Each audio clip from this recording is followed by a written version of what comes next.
Temperature 49 যেটা officially আছে, এটা মনে হচ্ছে 60-70 হয়ে গেছে। এত মানুষের জনসমাগম, মানুষের যে উচ্ছ্বাস, মানুষের যে আশা আকাঙ্ক্ষা, বাংলার মানুষের মমতা বন্দ্যোপাধ্যায়ের প্রতি যে বিশ্বাস, এবং মমতা বন্দ্যোপাধ্যায় প্রমাণ করে দিয়েছে যে মমতা বন্দ্যোপাধ্যায় বাংলার 10 কোটি মানুষের মুখ্যমন্ত্রী, বাংলার মানুষের তিনি গার্জিয়ান।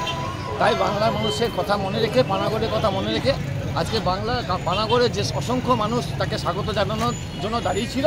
মমতা বন্দ্যোপাধ্যায় বাধ্য হয়ে বা তাদের প্রতি যে একটা স্নেহ ভালোবাসা হয়ে উনি নিজে আজকে এতটা রাস্তা হেঁটে গরমকে উপেক্ষা করে সকলের সঙ্গে হেঁটে আজকে কাকসার যে একটা রাজনৈতিক যে বাজার ছিল, রাজনৈতিক যে টেম্পার ছিল,